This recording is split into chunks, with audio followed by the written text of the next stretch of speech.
Nouveau webinaire de la DIRA qui sera consacré cette fois-ci aux ressources humaines.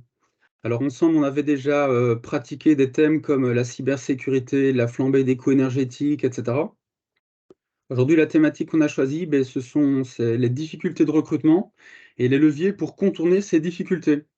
Alors notre invité du jour, c'est Walter Mendes, dirigeant du groupe NetConcept, que je remercie évidemment chaleureusement d'avoir accepté notre invitation. Il vous le décrira mieux que moi et plus en détail. Le groupe NetConcept, c'est 3 structures, 32 salariés, 3,4 millions de chiffre d'affaires. Alors en plus d'être une légende, Walter est un dirigeant talentueux. C'est également un homme de réseau. Il est membre d'un certain nombre de réseaux que vous connaissez sans doute. J'en cite quelques-uns parmi les flopées de réseaux qu'il fréquente. Je pense notamment au CJD, au Club APM, à Réseau Entreprendre Alsace, etc. L'intérêt de son témoignage aujourd'hui, il est triple. D'abord, c'est un partage d'expérience, mais surtout, c'est un sujet d'une brûlante actualité qui concerne à la fois les entreprises, les collectivités et les associations, donc personne n'est épargné. Ce qui est intéressant également, c'est que Walter ne va pas faire un discours académique classique, mais il va nous résumer en 40 minutes 10 années d'expérimentation empirique. Puisqu'en fait, c'est très simple, il a démarré dans une activité d'ératisation, une activité et un métier qui n'est pas forcément très glamour et pour lequel il n'y a pas de formation en France. Donc il a développé durant ces années une méthodologie pour trouver, recruter et fidéliser des talents. Et l'intérêt de cette méthodologie, c'est qu'elle est applicable à plein de secteurs d'activité différents et il vous l'expliquera lui-même puisque ce qu'il a expérimenté dans sa première structure, il l'a mis en œuvre dans les autres structures et ça a très bien fonctionné. Ça fonctionne d'ailleurs tellement bien que si je fais un petit flashback sur ses débuts et aujourd'hui, à l'origine, il avait à peu près une candidature par an, peut-être 2 dans des années où il était chanceux. Aujourd'hui, il a plutôt une candidature spontanée par semaine, ce qui vous montre un petit peu le gap et le fait que sa démarche, elle est vraiment, fructueuse et elle porte ses fruits. Alors juste avant de lui laisser la parole, je me permets de faire une petite page de publicité sur un sujet qui est intimement lié au problème de recrutement. Il s'agit de la marque employeur du territoire. Alors l'idée de la marque employeur du territoire, c'est évidemment de faire venir des collaborateurs et des talents hors d'Alsace pour qu'ils viennent s'installer et travailler en Alsace, à la fois les collaborateurs, les opérateurs, mais aussi leurs familles.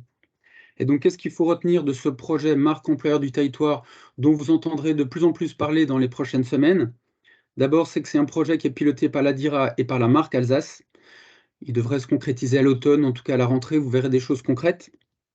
C'est une démarche, comme je l'ai dit en introduction, qui associe à la fois les collectivités et les entreprises, puisqu'on est tous touchés par ce problème de recrutement, et ça concerne toute l'Alsace en respectant la spécificité de tous les territoires, puisque vous savez comme moi que le bassin d'emploi à Wissembourg-Haguenau n'est pas forcément le même qu'à Saint-Louis, et que donc il y a des petites subtilités. Enfin, cette méthodologie, cette action va se décliner à travers des outils et des animations qui ont 2 objectifs: renforcer l'attractivité globale du territoire et faciliter l'intégration des nouveaux collaborateurs. Donc voilà, sans plus attendre maintenant, je laisse place à notre invité du jour. Si vous êtes d'accord, je vous propose de le laisser parler environ une quarantaine de minutes. Si vous avez des questions, n'hésitez pas à les mettre sur le chat et sinon vous les gardez précieusement pour la fin. Il est 9h06, je pense que d'ici une bonne quarantaine de minutes, Walter aura terminé et il sera évidemment parfaitement disposé à répondre à toutes vos questions. Voilà, du coup, je vous remercie à tous. Je vous dis à tout à l'heure. Et puis, Walter, sans plus attendre, je te laisse le micro. Merci beaucoup. Je vous dis bonjour à tous et puis merci d'être présent pour ce webinaire. Alors je remercie également Alexandre pour m'avoir sollicité sur ce webinaire, tout simplement parce que ça nous a permis de renforcer nos convictions sur ce sujet-là. Et du coup, je vous confirme que le groupe NetConcept ne rencontre pas de problème de recrutement. Alors, l'objectif de ce webinaire, c'est de vous présenter les solutions qui nous ont conduit à ces résultats. Et puis, j'espère aussi que ce webinaire va permettre de vous apporter des éléments de réflexion pour vous permettre également à vous de ne plus avoir ces problèmes de recrutement. Alors, je vais vous partager une présentation euh, qui retrace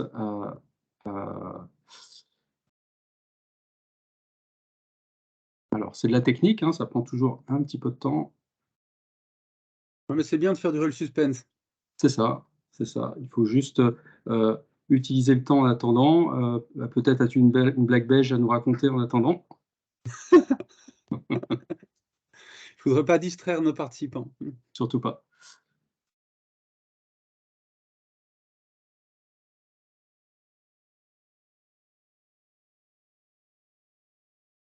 Alors là, on voit ton écran et pas encore la Déjà, présentation. ce qui est déjà un début. Ouais, là, on voit le début de la présentation en mode PowerPoint. Et là, on est bon. Voilà, parfait. Super. Je sais Voilà. pas si tu peux mettre la dia peut-être en mode plein écran, si tu y arrives?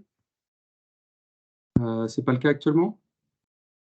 Ben, on voit deux slides côte à côte. Ok. Essayer d'améliorer ça. Hop. Est-ce que cette fois-ci, c'est bon? Ouais, si tu cliques sur, ah voilà, parfait, Voilà, impeccable. on y est. Désolé pour ce temps-là. Donc, en effet, le titre de ce webinaire, c'est les leviers qui nous ont fait oublier nos problèmes de recrutement. Donc, je vais d'abord vous parler du groupe NetConcept, vous parler un tout petit peu des métiers, puis pour que vous puissiez vous rendre compte que c'est des métiers pour lesquels c'est pas si facile que ça de recruter. Donc, le groupe NetConcept, c'est finalement un groupe qui est composé de 3 entreprises. On a d'abord la société NetConcept qui existe depuis 30 ans et qui est une entreprise de travaux d'accès difficile. On va essentiellement faire des travaux de nettoyage sur corde, on va faire des travaux de sécurisation de chantier contre le risque de chute de personnes. On va faire également de la végétalisation de façade ou l'installation de filets pour les parcs animaliers. On a ensuite la société Panoramen, qui est une entreprise de travaux en hauteur également, mais qui va être dédiée à l'entretien des toitures, plus particulièrement dans l'habitat et les collectivités. Donc on peut travailler aussi bien sur corde que sur nacelle, donc ça demande quand même un certain nombre de compétences. Et puis enfin, on a la société FlashGuard, qui est une entreprise de traitement des nuisibles et qui est une entreprise pour laquelle le recrutement était extrêmement compliqué. Et donc la problématique de base, et c'est vrai que je vais faire particulièrement le focus sur la société FlashGuard, le problème de base, c'était que dératiseur, c'est un métier qui n'a pas vraiment de vocation. Donc et il n'y a non plus ni aucun diplôme, ni formation. Donc c'est extrêmement compliqué d'identifier des candidats. Et évidemment, moi, je vous pose à tous la question, c'est parmi vous, qui a rêvé un jour de devenir dératiseur? Donc jusqu'à présent, j'en ai pas trouvé. Si parmi vous, il y en a un pour qui c'était une vocation, qui n'hésite pas à se manifester. Alors, je vais vous parler un peu de la chronologie de FlashGuards. C'est-à-dire que le traitement des nuisibles, il a démarré en 2009 au sein de NetConcept. Ça a démarré par des travaux d'épigeonisation. Et puis, c'est vrai que l'activité s'est développée progressivement avec la confiance de nos clients jusqu'à nous conduire à créer une entité en 2015 qui s'appelait NetConcept 3D. C'était le nom qu'on avait donné. Alors, 3D pour dératisation, désinsectisation et désinfection. Et puis en 2016, on a vite compris qu'il fallait changer notre fusil d'épaule sur la marque et on a décidé d'appeler l'entreprise FlashGuards.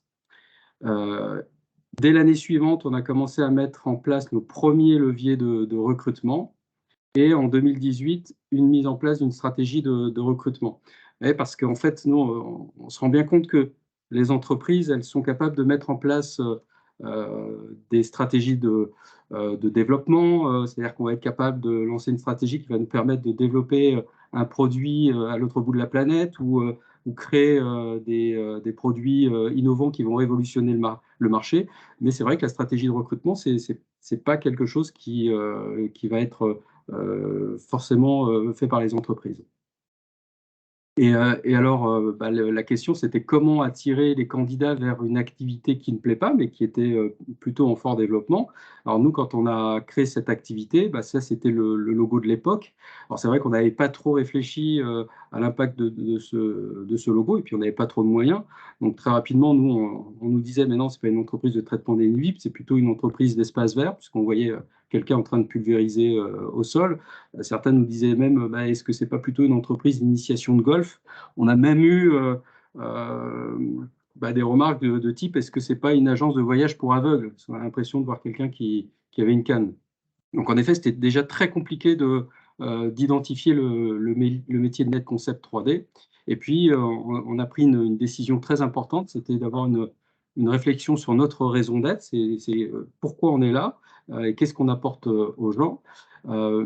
Parce que finalement, personne n'était intéressé par ce qu'on faisait. Alors, côté client, si, mais côté candidat, absolument personne.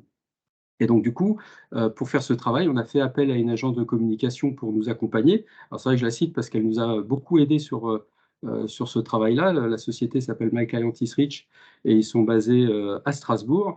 Et donc, ils nous ont permis de transformer l'entreprise NetConcept 3D en flashcards. Donc, flashcards, du coup, la vocation a été claire. C'était une entreprise de super-héros. Donc, on l'appelle l'Anti-Nuisible Hero Club. Et là, en effet, l'image, elle est tout autre. On n'est plus des chasseurs de rats, mais on est des super-héros qui sauvent les gens contre l'invasion des nuisibles. Et là, maintenant, je vous repose à tous la question, c'est qui rêvait un jour de devenir super-héros? Et j'ai pas de doute, parmi vous, il y en a forcément certains qui ont eu cette réflexion. Et donc, en effet, on a tous envie d'être un super-héros et on a aussi tous envie de rouler en flash mobile. Donc, c'est vrai que du coup, il y a eu une vraie révolution de notre image. C'est-à-dire qu'on avait des techniciens qui avaient des véhicules qui ils avaient tendance à les cacher parce qu'ils n'en étaient pas très fiers. Et puis, avec ces véhicules sur lesquels ils avaient eux-mêmes travaillé sur leur aspect, ils les trouvaient chouettes et puis ils en étaient fiers, donc ils n'avaient plus de problème pour se garer en face de chez eux. Donc maintenant, je vais vous parler des leviers de recrutement parce que c'est vrai que créer une image, c'est bien, mais derrière, il faut quand même attirer les candidats et, euh, et donc parce que ça reste quand même assez compliqué.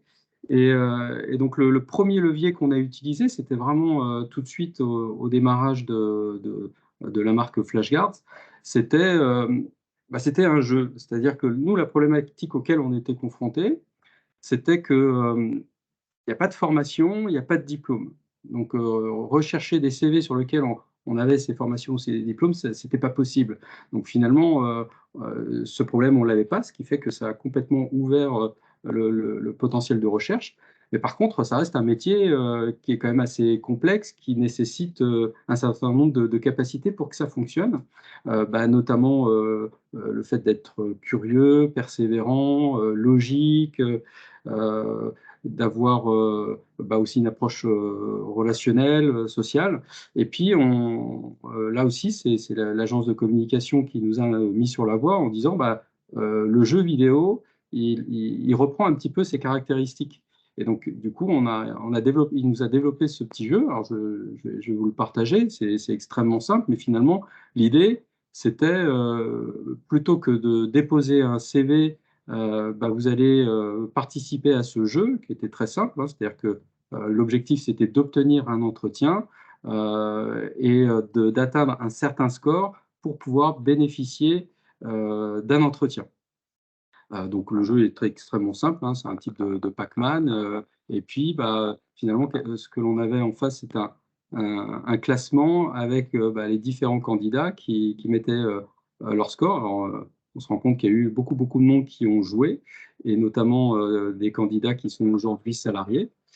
Donc ça a été vraiment quelque chose de très efficace. Donc c'est à partir de là où de zéro candidature, parce que c'est vrai qu'Alexandre disait qu'on avait une candidature par an, en réalité on n'en avait absolument aucune. On a commencé à avoir des candidatures et on a compris qu'en s'appuyant sur des leviers innovants, on pouvait attirer du monde, puisque finalement l'enjeu c'était vraiment de devenir un super-héros. Donc on proposait aux candidats de devenir salariés, on les accompagnait les former sur l'obtention de super pouvoirs et de pouvoir intégrer notre entreprise. Donc, à partir de ce levier-là, on s'est dit, tiens, dès l'instant où on a une réflexion sur comment on peut recruter, on est rentré dans la mise en place d'une stratégie de recrutement. Et l'idée, c'était d'attirer un maximum de candidats parce que quand on reçoit une à deux candidatures, c'est pas suffisant pour faire un choix. Il faut qu'on ait beaucoup d'entrées. Et on est rentré dans dans cette réflexion-là, l'idée, c'était d'attirer les candidats par grappe. Et donc, avec une vision RH qui avait été mise en place, qui était un petit peu ambitieuse, mais finalement, on a bien fait de le faire parce qu'on s'était dit que la vision, ce serait que le Net Concept, c'était le groupe que l'on rêvait d'intégrer. Et c'est vrai que moi-même, quand j'étais plus jeune et que je cherchais du travail, mon rêve, c'était d'intégrer des belles entreprises avec une belle marque, une belle image. Et puis, on est rentré un petit peu dans cette réflexion. Malgré la petite taille de l'entreprise, on a mis en place cette stratégie. Alors, je vais vous donner quelques éléments. Donc, on a notamment mis en place un mode opératoire qui était préparé et scénarisé. Donc, c'est-à-dire que à la base, on n'est pas recruteur, on n'avait pas de RH. Alors, on a commencé par ce travail-là. Donc, on a recruté une responsable RH qui est Barbara Hills. Et on a mis en place ces modes opératoires. Et la première image qu'il en sortait, c'est que des candidats, c'est que l'entreprise était très pro, elle fonctionnait comme une grande entreprise. Donc ensuite, on a poursuivi avec les leviers de recrutement. Et une idée qui est sortie et qui a très très bien fonctionné, c'était de mettre en scène les équipes sur des vidéos pour attirer les candidats. Donc les salariés devenaient eux-mêmes acteurs et valorisaient l'entreprise. Alors je vais vous présenter une des vidéos qui a été faite. Alors, je pense que vous n'avez pas de son, mais voilà, donc on est passé par un étudiant qui nous a fait cette vidéo, où en effet, on met en scène un certain nombre de nos collaborateurs déguisés en super-héros. Voilà, Walter, pour l'instant, la vidéo ne tourne pas, on a une image qui est figée. Ah, vous avez une image qui est figée. OK, Ouais, alors elle tourne chez moi. Alors, je vais peut-être la relancer. Est-ce qu'elle démarre? Là, pour l'instant, ça ne bouge pas. On a une image figée avec mettre en scène nos équipes pour attirer les candidats. On a juste la photo, mais on n'a pas le film. OK, alors, je pense que il faut tout Peut-être sortir simplement. du PowerPoint? Ouais. Je vais repartager toute. Et au passage, si tu as le temps, peut-être de montrer aussi le jeu vidéo, déjà l'endroit où il est et comment il fonctionne, ça peut être sympa. Alors, est-ce que là, vous avez la vidéo qui fonctionne? Oui, Là, oui, ça la y est. vidéo fonctionne, Voilà. ouais. Voilà, donc comme je disais, on met en scène les salariés, ils sont au sein de l'entreprise et puis voilà, ils agissent en super-héros, ils se débarrassent des nuisibles de manière un peu ludique.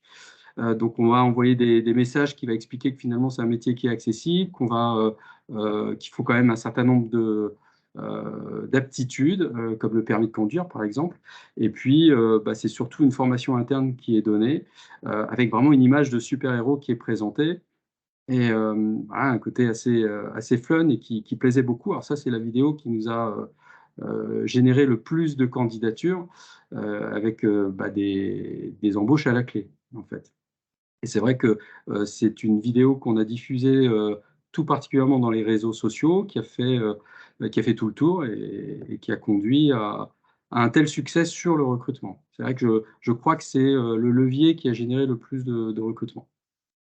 Donc voilà pour cette vidéo et désolé pour la technique. Alors je retente, là on le partage, je vais peut-être. Éventuellement le jeu vidéo, juste pour montrer comment ça s'anime et ça s'agite, et puis pour donner peut-être aux internautes l'adresse, juste pour qu'un jour ils puissent venir voir sur ton site de plus près comment ça fonctionne. Alors là, je pense qu'on est sur le jeu vidéo. Clique. Ouais. Je vais cliquer dessus. Voilà, vous apercevez la page. Donc en fait, il s'agit de la page web de FlashGuard, donc c'est flashguard.com. On va Alors on n'a pas retrouver. la page est figée, hein, on n'a pas accès au jeu, nous. Pour l'instant, c'est normal, ouais. C'est-à-dire OK. que là, ici, si on va sur l'onglet FlashGuard, vous allez sur recrutement, on va se retrouver sur le jeu, vous cliquez sur jouer, et là, je pense que vous voyez le jeu. Non, je pense que tu dois ressortir du PowerPoint et cliquer comme tout à l'heure, comme ça on verra en live les petits bonhommes qui s'agitent. Je vais y arriver. Voilà. Vous l'apercevez? Ouais, là, c'est top, ça Oui. marche bien. Voilà. Voilà et donc, bah, l'objectif, il est simple, c'est, générer un certain nombre de points. Je vais arrêter de jouer, sinon on va me proposer un entretien. Heu, donc je vais revenir sur, voilà et donc en effet, ce jeu, il est d'ailleurs toujours actif et puis, bah, nous, de temps en temps, on va relancer des campagnes en envoyant ce jeu essentiellement sur les réseaux sociaux. Bah, l'idée, c'était, d'y jouer, de postuler, de partager. Alors ça a été un levier extrêmement innovant. Alors, c'était en 2017, donc c'est vrai qu'aujourd'hui, c'est quelque chose qui va être moins pratiqué. On retrouve un petit peu moins ces jeux en ligne. Bah, le principe justement, c'est que, on est sur des leviers innovants. Pour être innovant, bah, il faut savoir les renouveler. Donc je reviens sur mon fil, avec la vidéo. Donc comme moi je vous disais tout à l'heure, cette vidéo, elle a, généré, un nombre d'entretiens, enfin de candidatures assez importantes. Elle nous a permis de recruter et puis elle a eu un autre effet, c'est qu'elle a impliqué de manière assez importante les collaborateurs, embauchés, bah, qui sont, rentrés dans le jeu et à qui ça a beaucoup plu. Donc ils sont devenus, évidemment acteurs d'un film et surtout acteurs du recrutement.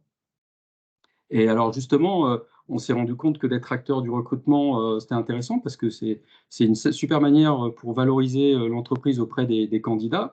Donc, dans cette stratégie, on a décidé de les mettre à contribution. Je pense qu'Alexandre, on voit l'image suivante sur l'immersion? Est-ce qu'Alexandre, tu m'entends? Ouais, je suis là, oui. Ouais, on voit l'image de l'immersion? On voit juste une image figée avec une équipe de 5 Voilà. personnes qui nous regardent en souriant. Voilà, c'est bien ça. Donc en effet, le levier suivant, ça a été de travailler cette immersion. On s'est rendu compte que, c'est bien beau de présenter une image, idyllique, de super-héros, mais la réalité, elle est là. C'est que, on intervient chez nos clients, pour traiter des nuisibles. Donc, l'autre idée, c'était de créer cet outil d'immersion qui est d'abord une excellente manière d'identifier les soft skills pour un candidat parce que là, ils vont partir à deux en clientèle et puis ça va lui permettre de découvrir le métier, d'échanger avec le technicien qui va expliquer ce qu'il vit au quotidien. Et puis bah, nous, ça nous permet d'avoir des informations précieuses sur la valeur du candidat, sa capacité à s'impliquer, à s'intégrer dans l'entreprise et à s'appliquer dans le métier. Donc finalement, on a continué à rendre acteurs bah, nos candidats. Et aujourd'hui, c'est quelque chose qu'on pratique de manière systématique pour tous les postes. Alors pour les postes de techniciens, ça va être, des immersions, de 3 à 5 jours. C'est arrivé même parfois plus sous forme de stage et pour, des postes, administratifs, ça peut se limiter à des demi-journées, à des repas, mais en tout cas, on va le proposer de manière, systématique et du coup, on joue franc jeu avec le candidat, c'est-à-dire que, nous évidemment, on a envie de creuser un peu plus sur son potentiel, sur sa capacité à pouvoir intégrer l'entreprise, mais on est aussi transparent en lui disant, bah, voilà, l'entreprise, c'est ça, bah, dites-nous si c'est quelque chose qui vous donne aussi envie et ça, on continue à le pratiquer, systématiquement.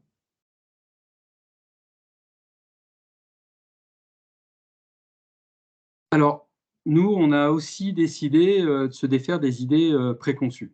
C'est-à-dire que, au départ, non seulement, on n'avait pas de candidature, mais on avait un niveau d'exigence, qui était extrêmement importante et on se rendait compte que ce niveau d'exigence, il était, finalement focalisé, sur le CV parce que, bah, on on identifiait les choses qui ne nous convenaient pas par rapport à notre idéal et puis, bah, le peu de CV qu'on avait était vite, écarté et c'est ce qui nous a conduit à se défaire de ces idées préconçues, parce que parfois, les CV sont pas toujours, valorisés, surtout pour des métiers de technicien, alors qu'on peut avoir affaire à des super candidats et notamment, une des idées préconçues qu'on a réussi à défaire, c'était, la relation avec Pôle emploi.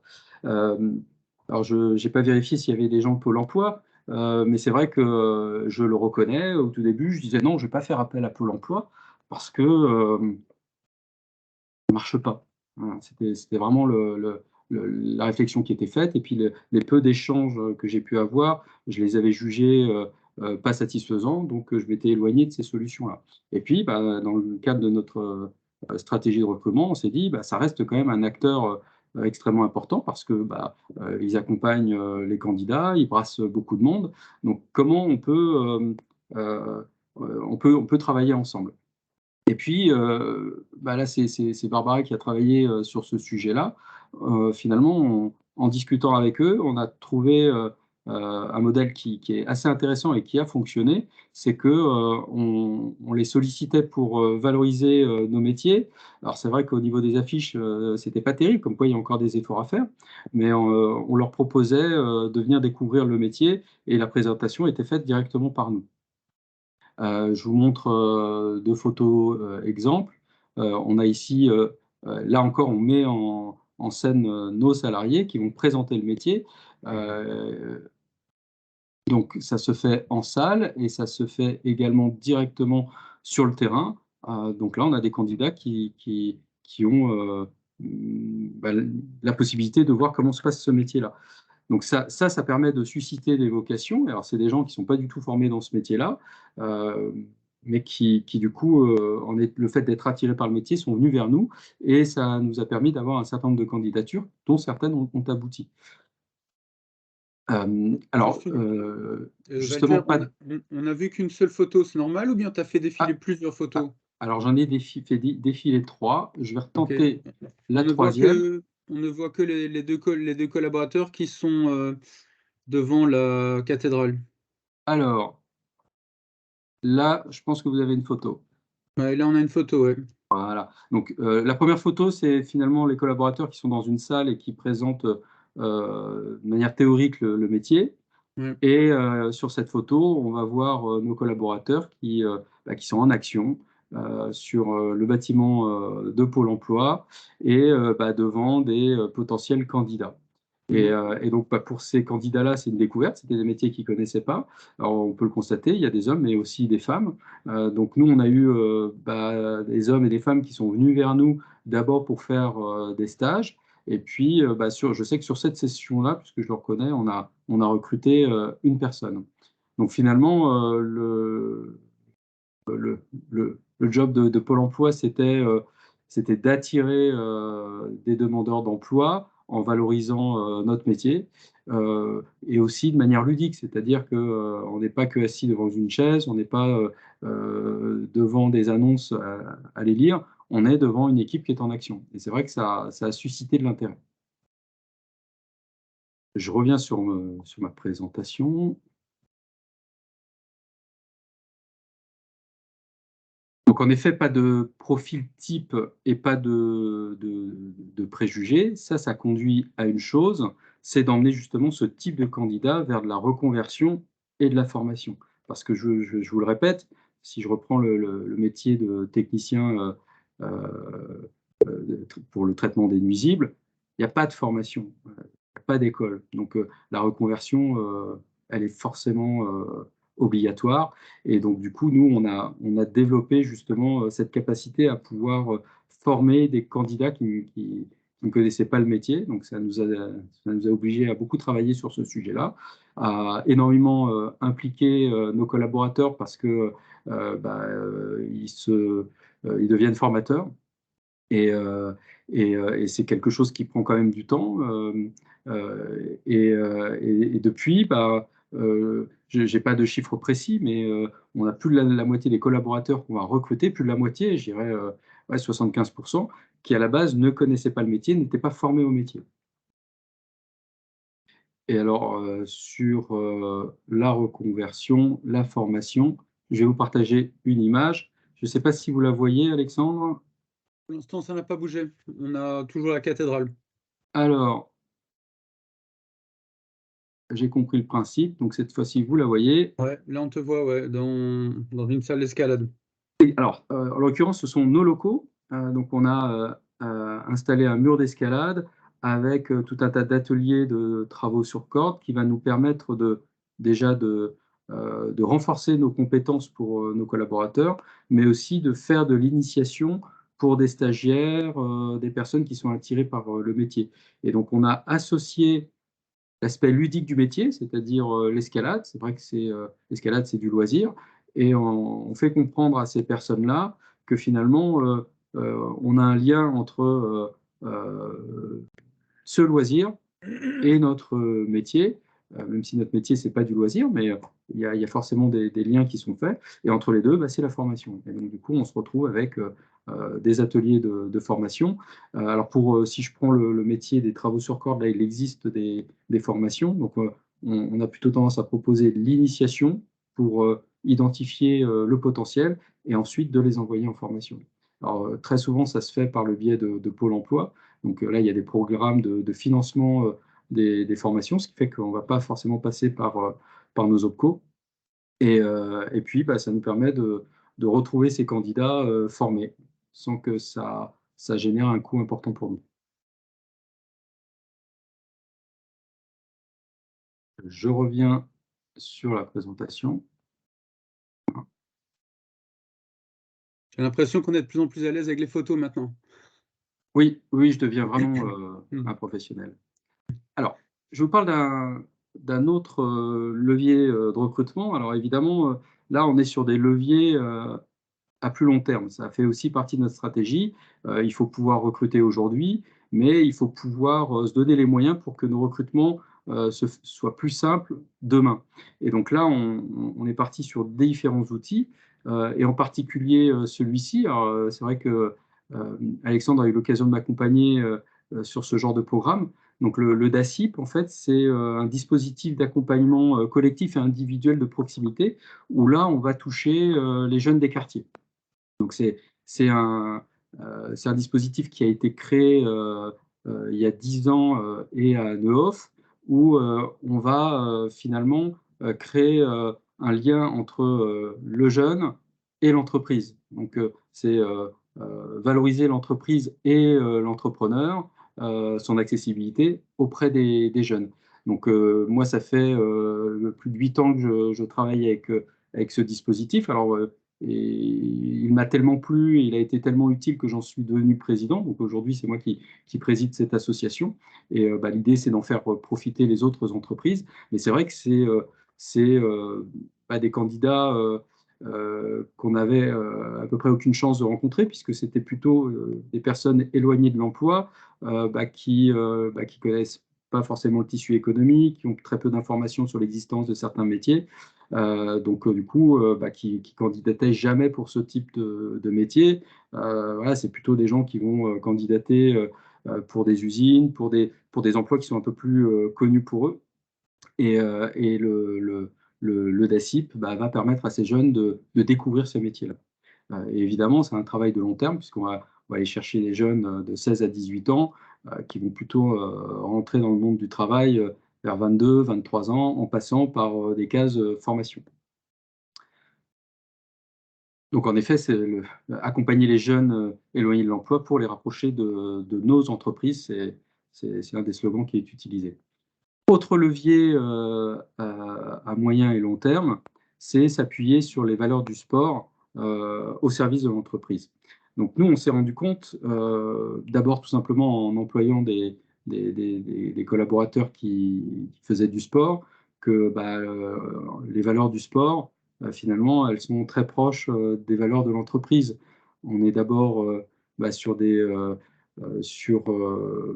valeurs de cohésion, c'est-à-dire qu'on travaille d'équipe, sur des valeurs de challenge, de réussite, de valeurs de travail. Pour gagner au sport, il faut travailler.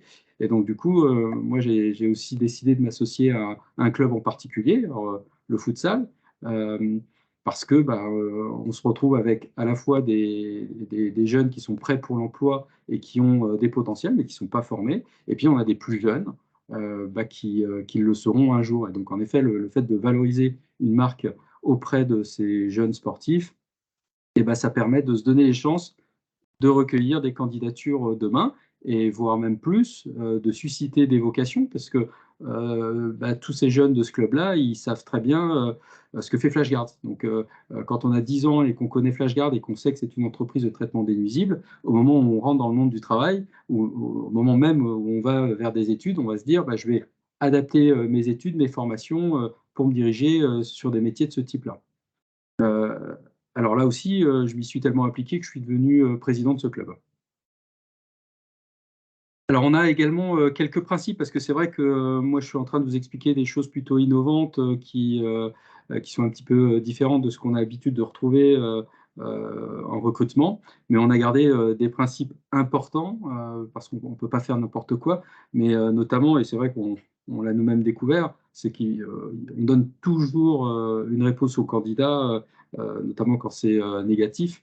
Et on s'est rendu compte à quel point c'était important, parce que quand on reçoit beaucoup de candidatures, on a plusieurs candidats de valeur et qu'on aimerait recruter, mais on en cherche un seul. Et ça nous est arrivé euh, de transmettre des réponses négatives à des candidats qui revenaient 1 an ou 2 ans après sur d'autres postes et qu'on pouvait recruter. Donc, c'est vrai qu'ils gardaient une image qui était excellente parce qu'on leur donnait une réponse. Et c'est vrai qu'aujourd'hui, beaucoup de candidats le disent, je postule, mais je n'ai pas de réponse. Alors, c'est vrai que ça demande un certain travail, mais quand on l'automatise, on gagne beaucoup de temps. Ce qui est aussi important, c'est qu'on a beau faire des jeux, des vidéos, on associe toujours ces leviers à des annonces, et des annonces bien faites. Et c'est vrai que ça nécessite des compétences qu'à la base, on n'avait pas forcément. Et puis là, on s'est fait aider, notamment par l'APEC, qui propose des services gratuits de rédaction d'annonces. Et puis, on va plutôt s'attarder sur des candidatures respectueuses. Qu'est-ce que moi j'appelle une candidature respectueuse? C'est un CV qui a été travaillé avec une lettre de motivation. Et ça reste quand même des éléments qui sont indispensables pour nous. Donc, on ne quitte pas quand même les standards. Ensuite, comme je vous disais, on met toujours nos collaborateurs en action, et puis on se rendait compte qu'ils devenaient des ambassadeurs, c'est-à-dire au travers de ces immersions, leur discours avait un impact considérable sur le choix du candidat.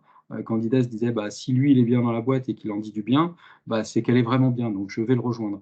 Et donc du coup, quelque part, on leur a dit, on va aller un peu plus loin dans cette démarche-là, et on va demander à nos collaborateurs de nous apporter les candidats sur un plateau.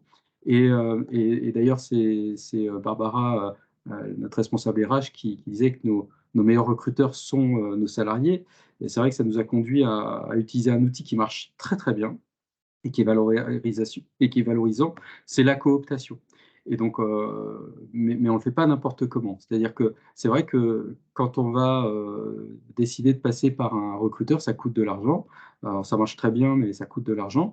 On s'est dit que pour des postes qui ne nous permettent pas d'aller chercher des recrutements auprès de services de recrutement, on va passer par nos collaborateurs, et puis on va valoriser cet effort-là, parce que c'est réellement un effort. Mais par contre, on va lui demander de s'engager dans le temps, c'est-à-dire qu'on va faire une cooptation de 1 000 euros, mais avec un versement progressif, c'est-à-dire qu'à l'arrivée du candidat, je crois que c'est 200 euros qui est versé, puis 300 au bout de 6 mois, je crois, et au bout de 18 mois, c'est 500 euros qui sont versés. Et c'est vrai que la garantie qu'on a du collaborateur qui va coopter, c'est celle d'aller chercher quelqu'un de bien, mais de travailler sur son intégration également. Ça, c'est un outil qui marche extrêmement fort depuis qu'on l'a mis en place. Et puis, ouais, on retrouve nos salariés qui se sont transformés en chasseurs de tête. C'est vrai que 1 000 euros, c'est une somme. Donc, ils sont très attentifs lorsqu'on leur explique. C'est les premiers informés. Quand on va recruter, on va leur dire à chacun qu'on est en phase de recrutement, et que si de leur côté, ils trouvent quelqu'un, ça pourrait nous intéresser. Alors là, je vais vous présenter nos recrutements. Finalement, qu'est-ce que l'on obtient? C'est-à-dire que sur la totalité de nos recrutements, on a 66% qui sont des recrutements internes. Donc, c'est-à-dire qu'ils s'appuient sur la cooptation, sur nos leviers de recrutement, sur tout le travail qui est fait en interne pour recruter. Alors, on passe quand même par les sites spécialisés. parce qu'on s'est rendu compte qu'il y a des périodes, des phases où on a un petit peu plus de mal à attirer des candidats, ou des phases où nos leviers qui étaient innovants ne le sont plus, donc ils fonctionnent moins bien. Donc du coup, on a quand même recours aux sites spécialisés pour obtenir des candidatures. 7%, c'est Pôle emploi et l'intérim. J'ai pas parlé de l'intérim, mais c'est vrai que parfois, on va l'utiliser comme un levier, c'est-à-dire que sur des phases saisonnières, on va solliciter des intérims et puis on fait un travail d'intégration qui fait qu'ils décident finalement de postuler pour nos entreprises. Et puis, on a aussi recours au cabinet de recrutement. Alors, c'est vrai que moi, je vous parle de levier de recrutement, mais les cabinets de recrutement, ça reste quand même une solution qui fonctionne. Donc, on a déjà eu recours à ce mode de recrutement. Alors, l'autre chiffre que je vous présente, c'est qu'on est actuellement en cours de recrutement. On cherche un nouveau candidat pour FlashGuard, un technicien. Donc, on a utilisé des leviers de recrutement et on a reçu 38 candidatures. Donc, alors évidemment, tout type de candidature, mais c'est vrai qu'à l'époque, on était sur 1 à 2 candidatures. Aujourd'hui, 38, donc ça nous donne beaucoup plus de possibilités de recruter. Et puis, pour ce qui est de ce poste, on a actuellement cette semaine un candidat qui est en immersion, qui nous a beaucoup plu, qui est un ancien chef d'entreprise qui s'est rendu compte que le milieu du salariat lui convenait beaucoup mieux et qui est attiré par ce métier. Et donc là, il est en phase d'immersion, donc on espère qu'on va pouvoir le recruter. Et puis, comme je le disais, on a une responsable des ressources humaines, donc c'est-à-dire qu'on crée ces leviers, mais il faut les faire vivre. Et en fait, on s'est rendu compte que le recrutement, c'est 365 jours d'effort sur une année. Je sais que Barbara, c'est un travail quotidien qu'elle va faire, parce que pour obtenir ces résultats-là, il faut du travail. Donc, je la remercie au passage parce que je crois elle est parmi nous. Et puis pour finir, moi j'écris que plutôt que de chercher la perle rare, c'est faites qu'elle vous trouve. Moi, ça me rappelle un petit peu mes premiers recrutements, mon tout premier recrutement. Je voulais absolument travailler pour une belle entreprise et j'en avais identifié une. Et puis, on était 20 candidats, en fait. Et moi, j'avais envie d'être pris et je l'ai vécu comme un vrai challenge et j'ai tout mis en œuvre pour être recruté. Alors, malheureusement, je ne l'ai pas été parce que je n'avais pas suffisamment les diplômes qui étaient nécessaires, donc ça m'a écarté. Mais en effet, j'étais vraiment dans une position de challenge. Et c'est vrai qu'aujourd'hui, les choses ont un petit peu changé. C'est-à-dire que nous, on a eu une phase où on voyait des candidats, on ne ressentait pas vraiment l'enjeu. C'est-à-dire que si je ne suis pas recruté là, je serai recruté ailleurs. Et au travers de tous les leviers qu'on a mis en place et toute cette image que l'on a mis en place, c'est vrai qu'aujourd'hui, on arrive à avoir des candidats pour qui on sent vraiment un enjeu de recrutement. Et ça change tout, parce que du coup, ça facilite clairement le recrutement. Je vous ai tout dit. Merci beaucoup Walter, merci pour ce pragmatisme, merci pour le timing qui est excellent et puis pour les chiffres que tu as évoqués. Alors, je propose à nos internautes qui nous écoutent évidemment de te poser des questions en live et par chat. Il y a déjà 2 questions qui se profilent et je vais te les lire. Je ne sais pas si Barbara, ta DRH, souhaitait compléter un petit peu tes propos ou Alors si j'aimerais tu bien, si elle peut éventuellement prendre la parole. ou si tu as été parfaitement exhaustif, mais peut-être que son témoignage, puisqu'elle est elle est en première ligne toute l'année, ça pourrait peut-être être intéressant d'avoir un tout petit complément. Et après, je te donne déjà les questions, comme ça tu peux brainstormer pendant qu'elle prend la parole. La première question, c'est comment ça fonctionne la prime de cooptation sur 18 mois?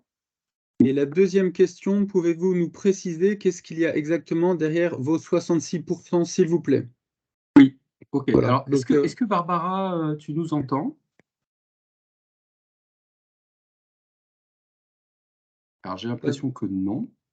je ne sais pas si est-ce qu'elle elle a un micro qui est activé, désactivé. Si, je vous entends. Ça y est. Ah, voilà, Alors, c'est parti. est-ce que tu peux répéter la question pour Barbara, peut-être, sur la cooptation?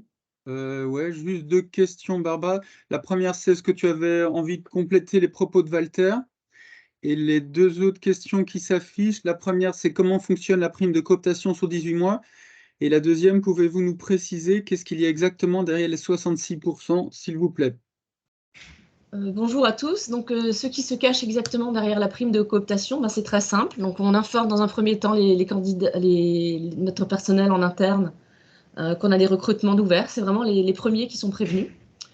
À partir du moment où un CV aboutit, donc comment dire, le processus suit son cours habituellement. Hein. C'est pas parce qu'un CV nous est donné par un collaborateur que voilà, il a un traitement de faveur. Hein. Il rentre dans le circuit habituel. Si par chance ce CV aboutit, le collaborateur qui a coopté la nouvelle recrue se voit attribuer 100 € le mois du recrutement, 400 € 6 mois après le recrutement et 500 € 18 mois après le recrutement. Donc ça fait une enveloppe globale de 1 000 € qui a été étalée dans le temps et qui, bien sûr, rassure un petit peu la pérennité du poste. On ne va pas donner tout de suite 1 000 € le premier mois. Donc il y a cette temporalité et cet échelonnement qui est très intéressant. Et on n'a pas non plus de scrupules à stopper un candidat qui est à l'essai, et on ne va pas demander au collaborateur de nous rembourser ce qui lui a été donné. C'est-à-dire que voilà, on sait que le risque, c'est qu'au bout de 1 mois, 2 mois, 3 mois, on se rend compte que le candidat ne convienne pas. Ça fait partie du jeu. Ok. Et par rapport aux 66%, vous avez quelques éclaircissements à nous donner aussi? Tu peux me rappeler, Walter, c'était quoi les 66%? Alors, en fait, les 66%, c'est-à-dire que 66% de nos recrutements sont réalisés en interne grâce à nos leviers. Ok. Alors, nos leviers, comme dit, c'est effectivement la cooptation. Ce sont les annonces que l'on fait sur les réseaux sociaux. Par le biais des vidéos, notamment. Par la vidéo, notamment sur les réseaux sociaux. Il y a effectivement des candidatures qui nous sont amenées par Pôle emploi, des jeunes qui sont intéressés par exemple par le métier de cordiste. Ils font des stages de découverte. Et lors des stages de découverte, ben, si je dirais, c'est un test mutuel où le candidat teste un métier potentiel qui l'intéresse et dans lequel il veut se reconvertir. Mais nous, ça nous permet aussi de détecter des pépites éventuelles. Et ça nous est arrivé au travers de ces stages Pôle emploi, de décoter des vraies pépites et de ne plus les laisser partir, de les suivre tout au long du système de formation et de leur faire comprendre qu'après, c'est chez nous qu'ils devaient venir. Donc, en fait, ce qui veut dire que si je repartage le slide que Oui. vous voyez, donc en effet, on a 24% qui sont vraiment liés à des annonces pures et sur les sites spécialisés et 3% en cabinet. C'est-à-dire qu'on a 27% de nos recrutements qui se font par des voies que l'on va considérer comme classiques. Il y a Marie Muc qui demande si les 66%, c'est l'addition entre la cooptation et les annonces de réseaux sociaux avec les vidéos. C'est ça, c'est exactement ça. Ok. Parfait. Bah, écoutez, il nous reste 10 petites minutes. Je ne sais pas s'il y a une ou deux dernières questions pour clôturer en beauté. Et puis comme ça nous permettra de terminer pile dans le timing. N'hésitez pas, vous pouvez juste désactiver vos micros ou bien nous faire un petit mot par le chat. Alors ici, on a une question. Sur quel support avez-vous diffusé ce jeu vidéo, s'il vous plaît? C'est Facebook. C'est Facebook. Uniquement Facebook? Et sur le site internet de la page, flashguards.com. Ok. En effet, on avait testé d'autres réseaux, mais tout particulièrement pour les techniciens, c'est Facebook. C'est-à-dire que LinkedIn ne va pas forcément fonctionner avec des techniciens. Ouais, avec LinkedIn, on va plutôt attirer des assistantes administratives, commerciales, mais les techniciens, c'est exclusivement, hein, je crois, Barbara, exclusivement Facebook. Alors, sur Facebook, il y a aussi des pages pro qui sont TAF Alsace, Job Alert, etc. Et je fais paraître les annonces systématiquement sur ces sites-là. On a une question ici. Pouvez-vous nous rappeler le nom de l'agence de communication avec laquelle vous avez travaillé? Alors, l'agence de com, si je repartage à nouveau, il s'agit de My Client is Rich, qui justement, dans son argument, c'est de garantir auprès de ses clients devenir riche, mais aussi beau et fort. Alors, beau et fort, on l'est devenu. Riche, c'est un peu plus relatif, mais on est très heureux et on vit très bien. Donc, My Client is Rich, c'est... alors, je ne sais pas, tu peux peut-être envoyer le lien s'il y a des personnes qui sont intéressées pour aller sur leur site internet. C'est une entreprise de communication strasbourgeoise qui est extrêmement innovante et qui a su comprendre notre problématique, qui était très axée sur notre souffrance à ne pas pouvoir recruter. Très bien, très bien. Est-ce qu'il y aurait éventuellement une dernière question? N'hésitez pas, ne faites pas les timides, il nous reste 5 minutes, on est encore bon dans le timing.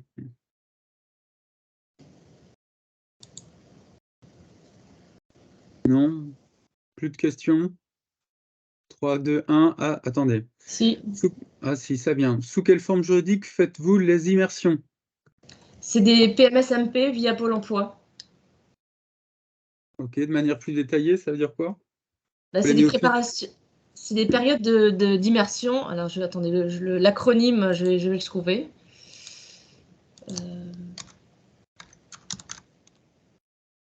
Période de mise en situation professionnelle. Donc, ça se fait, je dirais, en 48 heures chrono, même moins. On appelle notre référent Pôle emploi. C'est un accord tripartite, une convention tripartite entre nous-mêmes, Pôle emploi et le candidat. On en définit la durée. Il me semble que le maximum, c'est 15 jours. Nous, on le fait en général sur 3 jours ou une semaine. Et c'est très facile d'utilisation. La personne reste adhérente à Pôle emploi, touche ses indemnités, etc. Et voilà, c'est vraiment une période de découverte mutuelle où le candidat découvre le métier et nous, on fait connaissance avec un postulant potentiel. Et Barbara, qui paye ce dispositif? Pardon? C'est qui paye ce dispositif? Là, il est gratuit. Ok. Il est pris en charge par c'est Pôle emploi. Pôle emploi. C'est une convention. Oui. Il est gratuit pour l'entreprise. Et pour les personnes qui sont en activité et qui sont pas adhérentes à Pôle emploi, il existe un dispositif de reconversion professionnelle où on peut avoir exactement le même type de convention.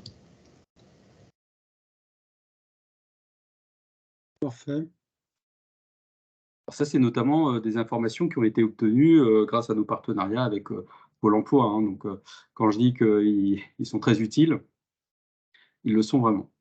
Et ils ont vraiment des outils qui sont très intéressants pour nous permettre de recruter à moindre coût.